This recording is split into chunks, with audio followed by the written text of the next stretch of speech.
बड़ी खबर से जुड़े 10 अपडेट्स की। तो बड़ी खबर कौन सी है? बड़ी खबर है बजट सत्र से जुड़ी।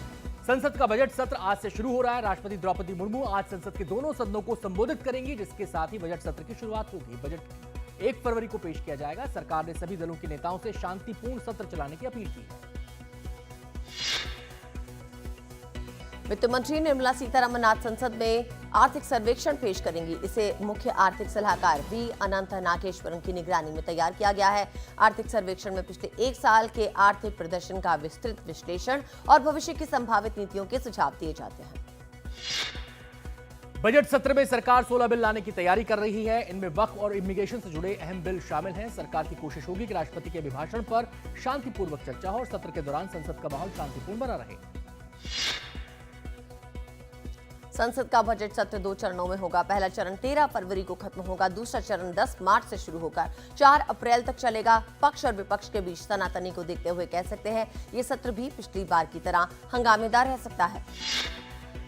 बजट सत्र से पहले गुरुवार को हुई सर्वदलीय बैठक में 36 दलों के 52 नेता शामिल हुए। सरकार की ओर से रक्षा मंत्री राजनाथ सिंह, जेपी नड्डा, किरण रिजिजू शामिल हुए, तो विपक्ष की ओर से प्रमोद तिवारी, जयराम रमेश, रामगोपाल यादव, सुदीप बंदोपाध्याय समेत कई नेता शामिल हुए। विपक्ष ने कुंभ हादसे, महंगाई जैसे मुद्दों को उठाया।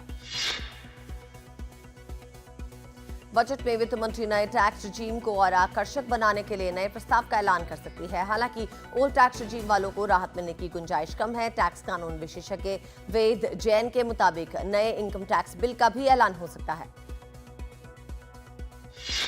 All India railway men's federation ने मांग की है कि बजट 2025-26 में 1 जनवरी 2026 से लागू होने वाले 8वें वेतन आयोग के लिए जरूरी फंड्स के आवंटन का प्रस्ताव शामिल किया जाए। रेलवे कर्मचारियों ने पर्सनल इनकम टैक्स रेट में भी राहत की उम्मीद जताई है। अंतर्राष्ट्रीय अर्थव्यवस्था में अनिश्चितता और स्लो डाउन को देखते हुए एक्सपोर्टर्स ने बजट में विशेष पैकेज की मांग की है। Federation of Indian export organisation ने कहा कि जंग के चलते हैंडीक्राफ्ट और कॉर्पोरेट के एक्सपोर्ट पर बुरा असर पड़ा है, इसलिए विशेष पैकेजेस दिए जाएं।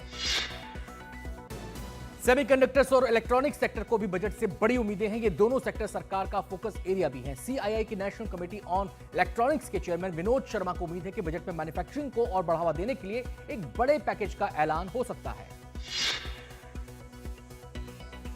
बजट से पहले शेयर बाजार में रेलवे और डिफेंस शेयर्स में तेजी देखने को मिली। 1 फरवरी को इन दोनों सेक्टर्स के लिए बड़े ऐलान किए जाने की उम्मीदें हैं।